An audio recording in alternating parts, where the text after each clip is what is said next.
추석 연휴가 시작되었습니다. 실질적으로 금요일 오후부터 또 이어지는 연휴가 이번 주 수요일까지 이어질 텐데, 오고 가는 모든 발걸음 가운데 하나님의 인도하심이 있고, 또 가족마다 우리 주님의 은혜가 또 사랑이 풍성한 또 추석 명절이 되시기를 간절히 바랍니다. 추석 명절에 우리가 바라는 것이 있다면 아마 그거를 말로 표현하면 행복이 아닐까 생각이 듭니다. 이런 생각이 들었습니다. 어떤 분이 만약에 나에게 당신은 행복합니까? 라고 묻는다면 나는 무엇이라 대답할 수 있을까? 나는 행복하다라고 말할 수 있을까? 아니면 잘 모르겠다, 그렇지 않다, 어떻게 대답할 수 있을까? 어떤 글에 이런 내용이 있습니다. 행복은 목적지가 아니기에 목적지를 기다리지 말고 인생 여행하는 동안 행복을 뒤로 미루지 말라. 행복한 삶을 목적으로 살아갑니다. 그 행복을 위해서 열심히 지금 앞뒤 돌아보지 않고 최선을 다해서 열심히 살기도 합니다. 하지만 그 행복이 삶의 목적지가 아니라는 것이고, 지금 이 순간 이 자리가 행복을 이루어야 되는 자리라는 것이지요. 그래서 그냥 행복한 삶을 미래의 목적으로만 생각하고 오늘 열심히만 살아간다면 지금의 의미가 사라진다, 그런 의미일 것입니다. 행복합니까? 라고 묻는 질문에 아마 명쾌하게 대답할 수 있는 분들이 별로 없을 것 같기도 합니다. 그것은 사람마다 행복에 대한 생각과 또한 정의가 다르기 때문이기도 하고, 또 사람마다 삶의 상황이나 또 정황이 다르기도 합니다. 어떤 분에게 행복은 그냥 막 웃을 수 있는 것이 될 수도 있고, 어떤 분에게는 마음속 깊은 곳에 있는 그 무엇일 수도 있고, 그리고 어떤 분에게 지금의 상황과 형편에서 행복을 말할 수도 있고 말할 수도 없을 수도 있기 때문입니다. 또 어떤 분은 다른 이들이 보기에 충분한 행복의 이유와 조건들이 있음에도 불구하고 스스로 행복에 대해서 자신 없는 분도 있을 것이고, 또 어떤 분들은 반대로 행복하지 않을 것 같은데 나는 행복하다라고 말할 수 있는 분도 있을 것입니다. 누구에게는 꿈이고 또 누구에게는 삶의 목적이 될 수 있는 행복, 참 어려운 말입니다. 그리고 여기서 한 가지를 더 묻게 됩니다. 예수 그리스도를 믿는 성도에게 행복은 무엇일까? 이것을 조금 고상한 말로 행복론이라고 붙여본다면, 예수를 믿는 성도들이 가져야 될 행복론은 무엇일까? 추석 명절을 연휴를 시작하면서 가정마다 행복이 있기를, 기쁨이 있기를, 웃음이 있기를, 복이 있기를 우리가 사모하고 기도하는데, 이 명절에, 이 기쁜 연휴 기간에 우리가 가져야 될 행복론, 그것이 무엇인가 좀 곰곰이 묵상해 보고자 합니다. 오늘 본문이 로마서인데요, 로마서는 사도 바울이 로마 교회에 보낸 편지입니다. 그리고 로마서에는 여러 별명이 있는데 그 중에 하나가 기독교 복음의 진수입니다. 왜냐하면 우리가 아는 것처럼 로마서에는 지금도 우리가 공부하고 우리 신앙의 바탕이 되는 복음의 진리의 교리적인 부분들이 아주 자세하게 설명이 되어 있습니다. 믿음이 무엇인지, 율법이 무엇인지, 하나님의 의가 무엇인지 잘 설명해 주고 있습니다. 그래서 로마서는 기독교 교리의 기반이 되지요. 그리고 바울은 나아가서 이 기독교 교리의 본질을 위해서 성도는 어떻게 살아가야 되는지를 권면하고 알려주고 있습니다. 이것이 로마서이고요. 그리고 오늘 본문인 16장에서 이제 바울은 로마 교회 성도들에게 마지막 인사말을 합니다. 편지를 마치면서 작별 인사를 쓰고 있는 거예요. 16장에 보면 다 읽을 수는 없지만 셀 수 없는 많은 사람들의 이름이 언급됩니다. 이것은 어떤 의미냐면 바울이 여러 사람들의 이름을 기록하고 언급하면서 누구에게 인사하라, 누구에게 문안하라, 누구와 서로 교제하라, 이런 서로 인사와 또 서로의 어떤 교제에 대한 권면을 주고 있는 겁니다. 거기에 많은 사람들의 이름이 실제 등장하죠. 자, 16장 1절부터 시작되는 거기에 보면 1절과 2절에는 베베라는 여성도가 나옵니다. 1절과 2절은 이 베베라는 여성도를 추천하는 글입니다. 인사예요. 그래서 실질적으로 이 바울이 이름을 열거하면서 마지막 인사를 서로 권면하는 부분은 3절부터 시작됐는데 그 처음에 나오는 이름이 있습니다. 그들이 누구냐면 부부인데요.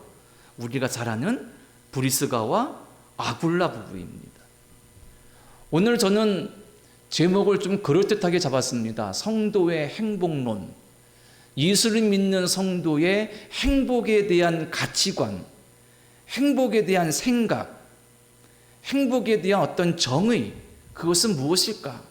많은 말로 설명할 수 있겠으나 오늘 브리스가와 아굴라 부부를 통하여서 제한적이지만 우리가 가져야 될 행복에 대해서 나누고자 합니다. 자, 먼저 이 브리스가와 아굴라 부부를 좀 알아봐야 되겠는데, 시간 순으로 보면 성경에 브리스가와 아굴라 부부가 처음 등장하는 곳이 사도행전 18장입니다. 바울이 제2차 전도 여행을 중에 고린도에 들르게 됐는데 그곳에서 아굴라 부부를 만나게 되는 겁니다. 이 아굴라는 아시아의 본도 출신의 유대인이었습니다.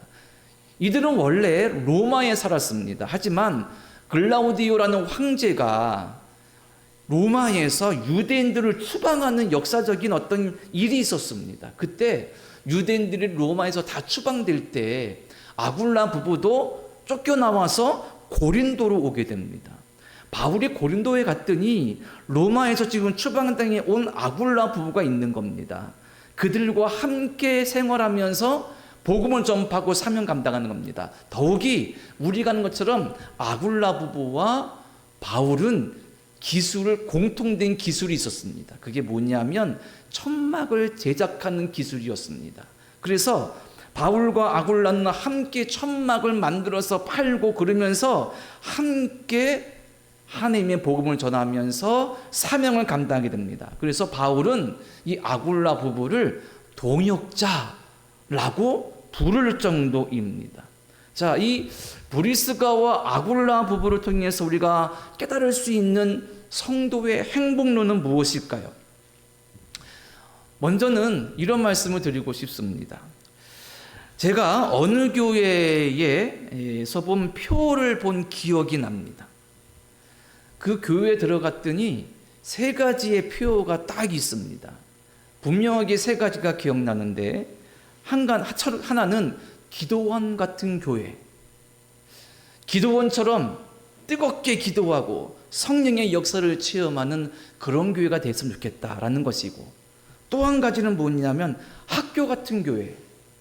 학교는 공부하는 곳이지 않습니까? 그래서 성경 말씀을 열심히 깊이 연구하고 공부하고 깨닫는 그런 말씀의 깊이가 있는 교회.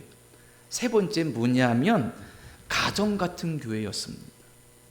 저는 이 가정 같은 교회가 참 마음에 와닿았었습니다. 왜냐하면 가정 그러면 뭐가 느껴지지요? 푸근함, 부모님의 사랑, 가족 간의 그 끈적한 우애, 형제 간의 우애. 물론 가정이 무너지고 그럴 때 그렇지 못할 때도 있습니다. 하지만 가정이 생각하면 우리가 가지고 있는 그런 푸근한 마음이 있지 않겠습니까?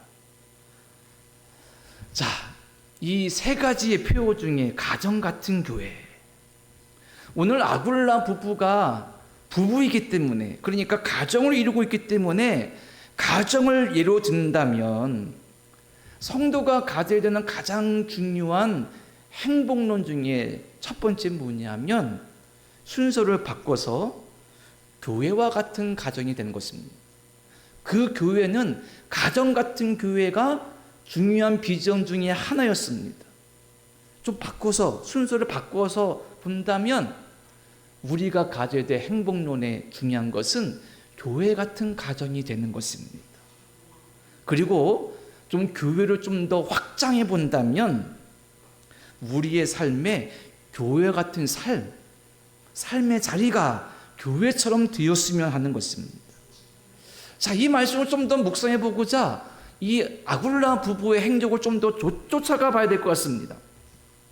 성경을 따라서 이 아굴라 부부가 거주했던 어떤 도시들을 좀 따라갈 수가 있는데, 먼저 앞서 말씀드린 것처럼 아굴라 부부는 로마에서 살았습니다. 그런데 글라우디오 황제 때에 추방됐습니다. 그 다음에 말씀드린 것처럼 고린도로 갔고, 그 다음 사등전 따라 보면 그들은 에베소에서 흔적이 발견됩니다. 그리고 다시 로마에 있습니다. 오늘 본문에 바울이 로마 교회에 문안할 때 이들은 지금 로마에 있었던 것입니다. 다시 글라우디오 황제의 어떤 추방령이 어느 정도 좀 이렇게 시기가 지난 다음에 로마로 돌아온 것이고, 디모데 후서를 따르면 성경의 마지막 그들이 언급되는 장소는 에베소입니다. 그러니까 로마, 고린도, 에베소, 다시 로마, 다시 에베소. 자, 이 도시는 세 곳입니다. 로마, 고린도, 에베소. 로마는 지금도 이탈리아의 수도 로마이고요. 그리고 고린도는 지금의 그리스에 있습니다. 이탈리아 옆에 그리스가 있죠. 에베소는 지금 유적으로만 남아있지만 터키, 요즘의 말로 하면 튀르키예에 있습니다. 그리스 옆에 지중해 에게를 건너면 튀르키예가 있습니다. 지금도 아주 먼 거리입니다. 그 당시에는 얼마나 멀었겠습니까? 도보로, 그리고 배를 타고 이주했다면 로마와 고린도와 에베소로 오가는 여정은 정말 기나긴 여정이고 힘든 일들입니다. 그런데 이 아굴라 부부는 이 세 도시를 오고 가면서 거기서 정주하면서 하나님의 사명을 감당했습니다.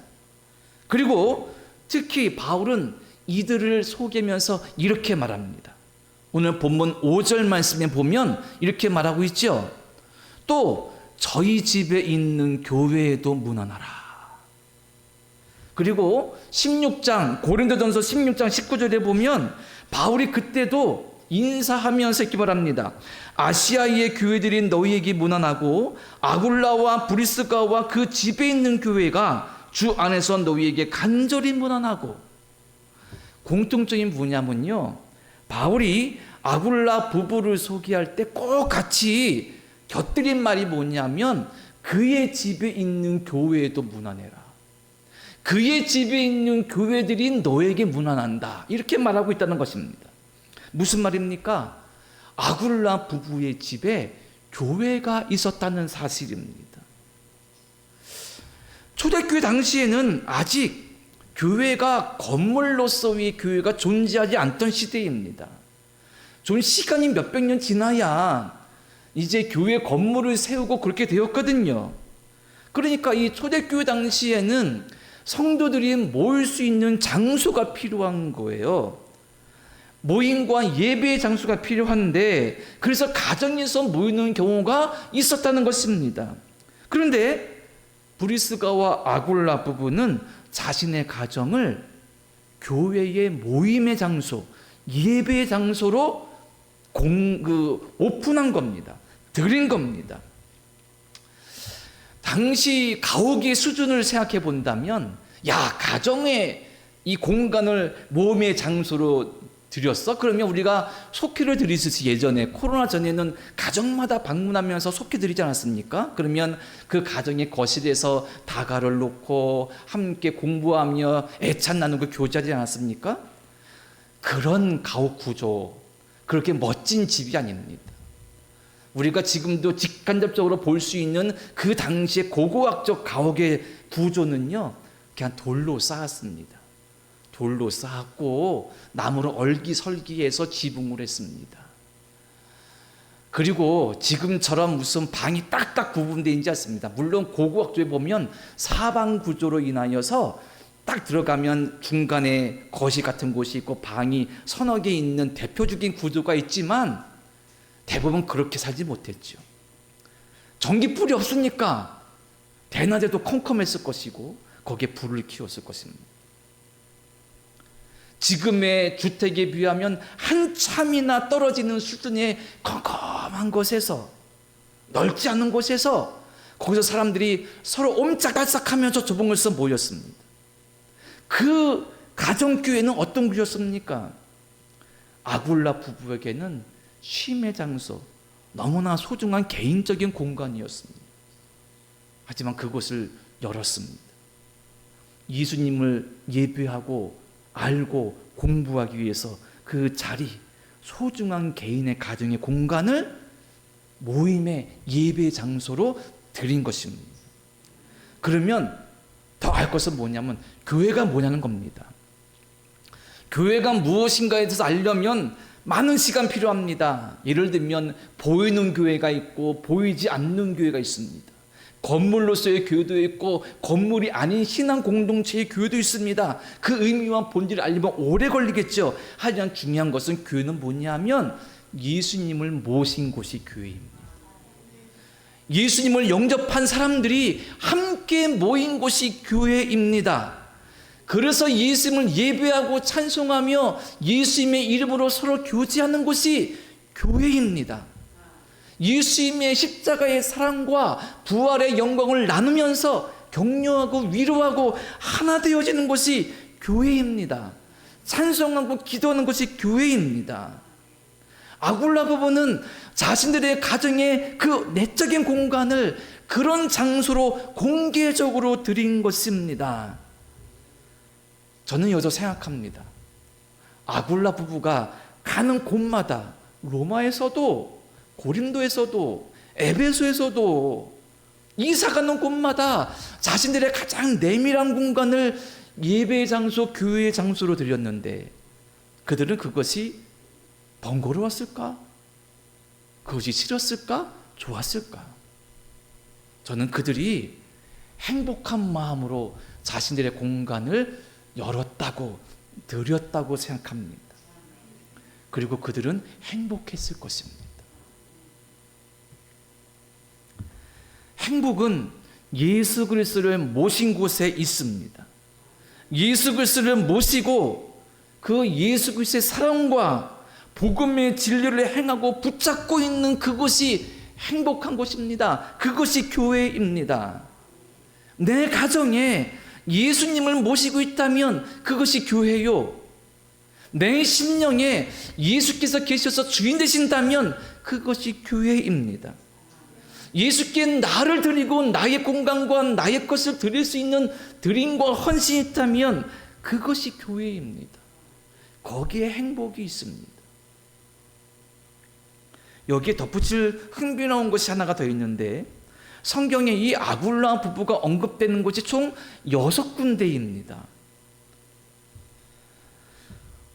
그런데 어느 곳에서는 브리스가와 아굴라라는 이 순서가 나왔기도 하고 반대로 아굴라, 브리스가 부르기도 합니다.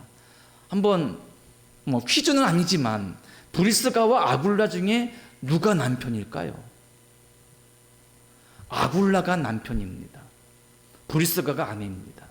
종종 브리스가를 브리스길라라고 하는데 브리스길라는 브리스가의 애칭이라고 보면 됩니다.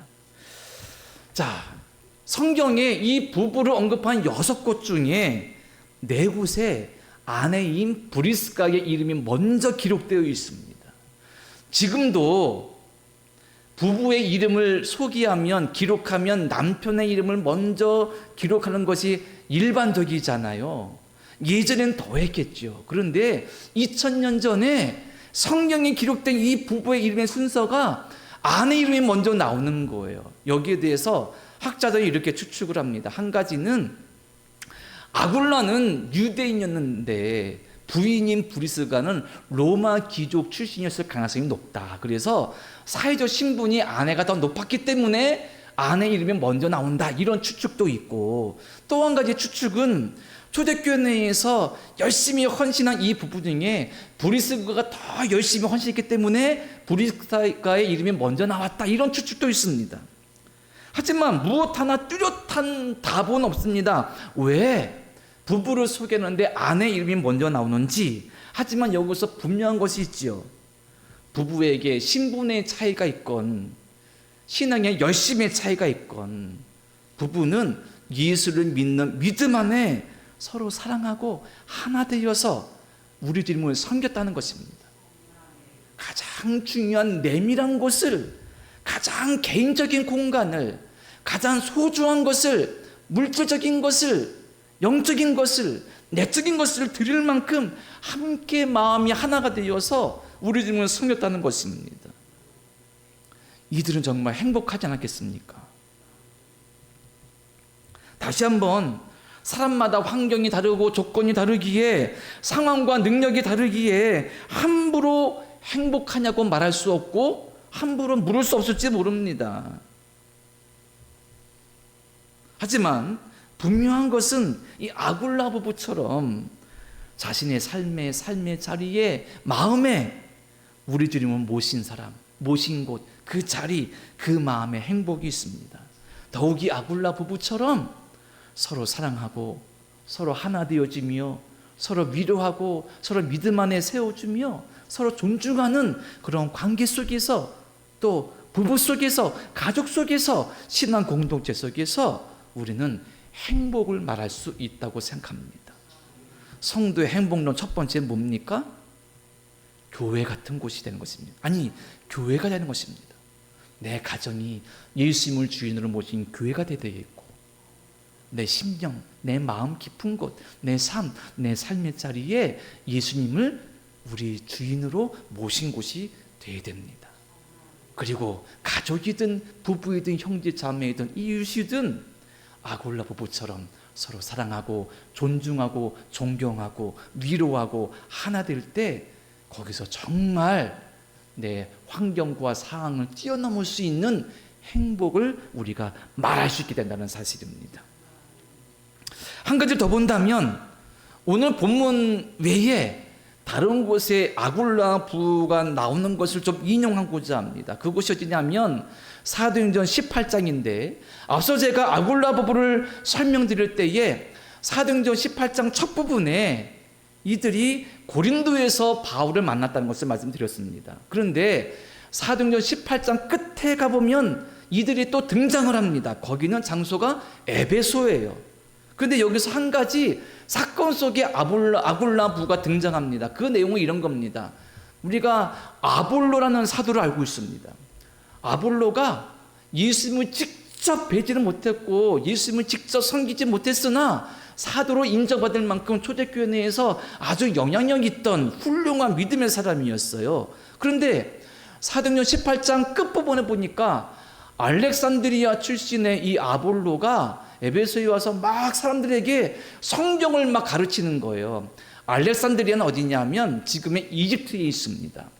이집트 알렉산드리아에는 그 당시에도 디아스포라 유대인, 그러니까 이 유대인들, 이스라엘을 떠난 유대인들이 많이 살던 곳이 알렉산드리아였습니다. 그리고 알렉산드리아는 학문의 도시로 유명했습니다. 그곳의 출신의 이 아볼로는 그래서 성경, 즉 구약 성경에 능통했고 언변도 좋았다 그럽니다. 그가 에베소에 와서 이 사람들에게, 성도들에게 구약의 말씀을 잘 설명하고, 그리고 신약에 대해서 예수님의 말 설명하는 거예요. 그런데 말씀해 보니까 그가 성경에 능통하지만 언변도 좋았지만 요한의 세례만 알 뿐이었더라, 이렇게 말합니다. 세례, 요한의 세례. 요한의 세례의 메시지는 뭡니까? 회개의 세례입니다. 요한이 말하기를 회개하라, 천국이 가까이 왔다, 너희 회개하지 않으면 하나님께서 너희를 심판하실 것이다. 세례 요한의 세례는 책망과 심판과 회개를 촉구하는 이 무서운 세례였습니다. 진정한 세례는 그것을 뛰어넘죠. 뭡니까? 구원, 거듭남, 영생, 은혜를 주는 것이 진정한 세례입니다. 이 진정한 세례는 누구에게서 옵니까? 영적인 세례, 성령의 세례는 예수 그리스도로 말미암아 주어지는 은혜인 것입니다. 보니까 언변에 능통하고 구역에 능통한 아굴라라는 사람이 많이 알고 있는데 복음에 대해서는 회개의 세례인 요한의 세례밖에 모르고 있는 거예요. 그래서 말씀에 보면 아굴라 부부가 아볼로를 데려와서 가르칩니다. 사도행전 18장 26절에 보면 이렇게 말씀합니다. 그가 회당에서 담대히 말하기 시작하거늘 브리스길라와 아굴라가 듣고 데려다가 하나님의 도를 더 정확하게 풀어 이르더라. 아멘. 그냥 읽었지만 놀라운 말씀입니다. 왜냐하면 아굴라 부부가 아볼로를 데리고 와서 아마 집에 데려왔든지 데려와서 신약의 즉 복음의 진리를 설명해 준 것입니다. 무슨 말입니까? 아굴라 부부는 말씀의 깊은 진리를 남에게 가르칠 만큼 깨달음이 깊었다는 겁니다. 믿음이 깊었다는 거예요. 내가 누구에게 예수 그리스도의 복음을 찬찬하게 깊이 잘 설명해 줄 수 있는 이 깊은 지식과 믿음이 있다고 누가 자신하겠습니까? 그런데 아굴라 부부가 훗나 아볼로 사도라고 불리는 사람을 불러다가 복음의 진리를 가르친 겁니다. 십자가의 비밀은 무엇인지, 부활의 의미는 무엇인지, 예수 그리스도의 그 십자가의 죽으심과 부활의 능력이 왜 복음의 진리가 되는지, 왜 그분의 오심이 구약의 성취이며 세례요한의 세를 뛰어넘어서 성령 세가 되어서 구원의 세가 되는지 그것을 가르친 것입니다. 저는 여기서 한 가지를 생각하게 되었습니다. 성도가 가져야 되는 행복론, 진정한 행복한 삶을 위해서, 복된 삶을 위해서는 말씀 위에 든든히 서야 된다는 것입니다. 말씀이라는 표현으로 제한적으로 표현했지만 좀 더 넓게 본다면 믿음 위에, 신앙의 진리 위에 서 있는 것입니다. 우리는 믿음이 예수 그리스도를 믿는 신앙이 진리라고 믿습니다. 그 진리 속에 생명이 있고 구원이 있음을 믿습니다. 그 위에 든든히 서 있기를 원합니다. 그 위에 든든히 서 있을 때 우리는 진정 흔들리지 않는 삶에서 행복을 누릴 수가 있는 것입니다.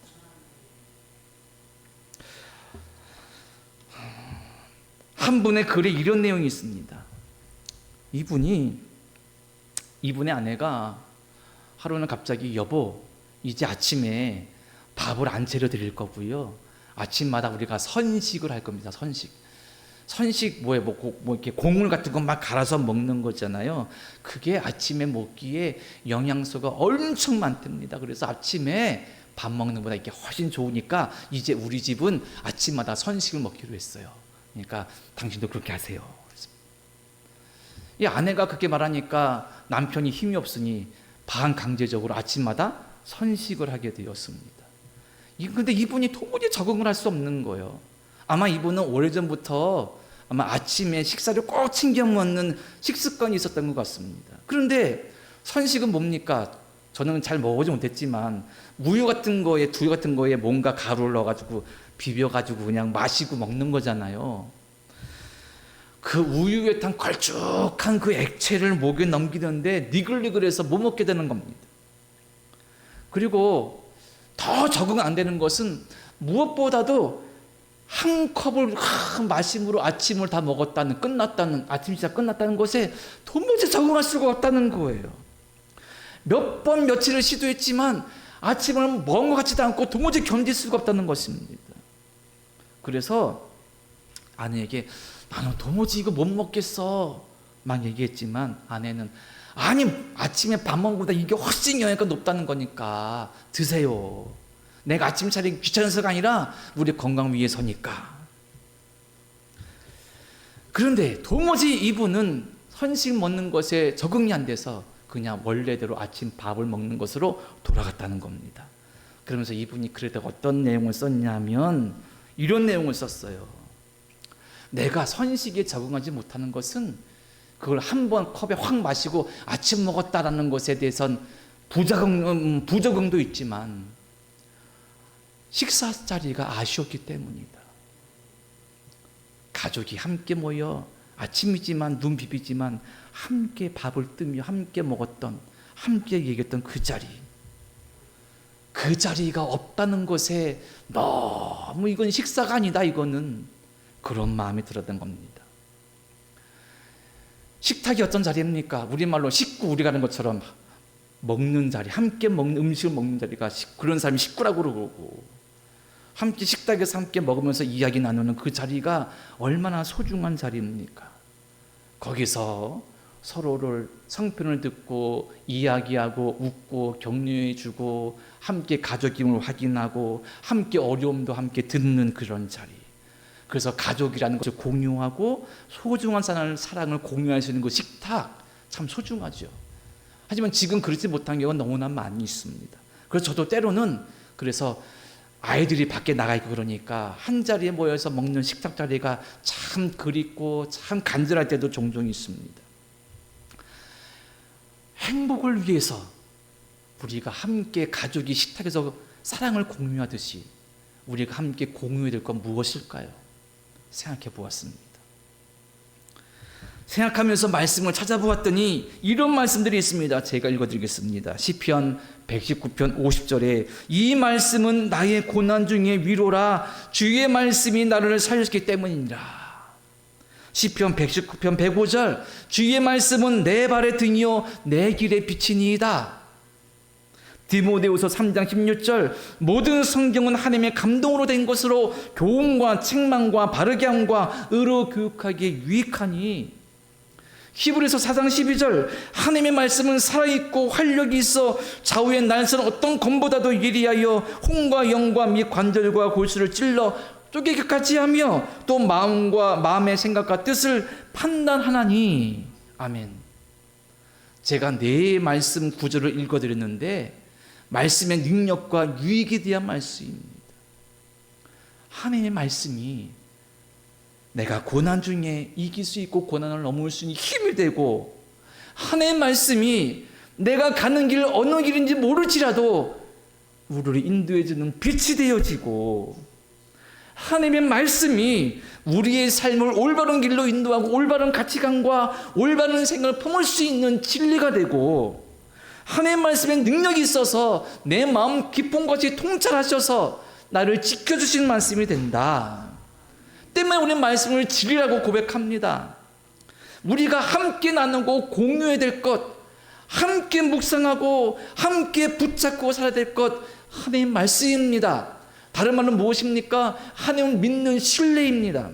하나님을 믿는 신앙입니다. 하나님을 예배하는 그 예배의 고백이고 예배의 자리들입니다. 하나님께 기도하는 간절한 그 자리입니다. 말씀을 붙잡고 함께 간구하는 그 자리입니다. 우리 삶에 말씀을 붙잡고 함께 격려하고 함께 기도하고 위로해주고 마음을 쓰며 그리고 함께 예배할 때에 거기에 우리의 삶과 형편을 뛰어넘는 행복이 있지 않을까요? 행복을 말할 수 있지 않을까요? 함부로 행복하냐고 물을 수 없습니다. 어떤 분에게는 신뢰가 될 수 있고 어떤 분에게는 비웃냐고 말할 수도 있습니다. 하지만 우리 성도들에게는 분명한 행복론이 필요합니다. 주의 말씀, 주를 믿는 믿음이 제게 행복입니다. 저는 최근 인생에 고난이 있는지, 인생에는 왜 슬픔이 있는지, 삶에는 내가 감당하기 힘든 버거운 짐들이 왜 있는지 고민하면서 묵상하는 그런 시간들을 꽤 가졌습니다. 제한적인 인간의 생각과 마음으로 알 수가 없습니다. 하나님, 당신께서 왜 살아계시다면 우리에게 이런 어려움과 고난을 주시는지. 하지만 내게 있는 믿음, 내게 있는 신앙, 내가 가지고 있는 신앙의 고백, 주님께서 나를 인도하시고 나를 살리시니 지금의 고난과 어려움과 슬픔이 있지만 그 너머를 볼 수 있는, 그 너머에 있는 소망과 은혜를 볼 수 있는 시야를 우리 하나님이 주신다라는 사실들을 날마다 깨닫게 됩니다. 그리고 다짐하게 되죠. 지금 어려움과 고난과 슬픔과 좌절이 있지만 그 가운데 함께 하신 주님을 보라. 그리고 그 너머에 있는 하나님 주신 소망을 바라보라. 그리고 일어나라. 여기서 우리는 깔깔대고 웃을 수 있는 가벼운 즐거움이 아니라 진정한 행복을 소유하고 맛볼 수 있을 것입니다. 말씀을 정리합니다. 바울이 로마 교회에 보내는 편지를 마무리 지으면서 마지막 인사할 때 브리스가와 아굴라를 첫 번째로 언급하면서 그 부분에 대해서 이렇게 말했습니다. 본문 4절 보실까요? 자, 본문 4절 보면 이렇게 말합니다. 그들은 내 목숨을 위하여 자기들의 목까지도 내놓았나니 나뿐 아니라 이방인의 모든 교회도 그들에게 감사하느니라. 바울이 말합니다. 아굴라 부부는 나를 위해서는 자기들의 목숨까지도 내놓은 사람들이다. 바울이 그들을 얼마나 사랑하고 신뢰했는지, 아니 아굴라 부부가 얼마나 주님을 사랑하고 헌신했는지 알 수가 있습니다.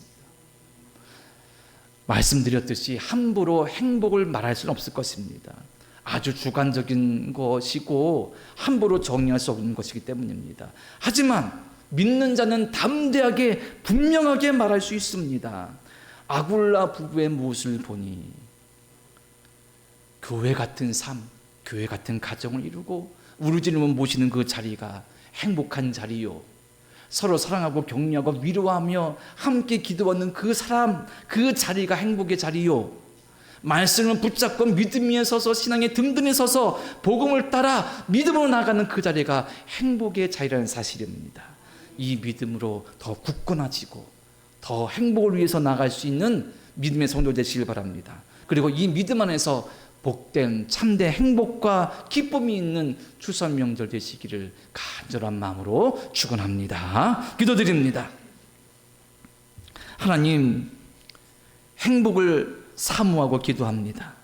어떤 사람들은 세상의 성공이 행복이라 말하고, 어떤 사람들은 많이 가지는 것이 행복이라 말하고, 어떤 사람들은 편한 것이 행복이라 말합니다. 사람마다 행복에 대한 생각도 정의도 다릅니다. 그래서 무엇이 행복인지 잘 모르기도 합니다. 하나님, 그럼에도 우리는 행복을 위해서 기도하고 간구합니다. 우리에게 참된 행복을 주시옵소서.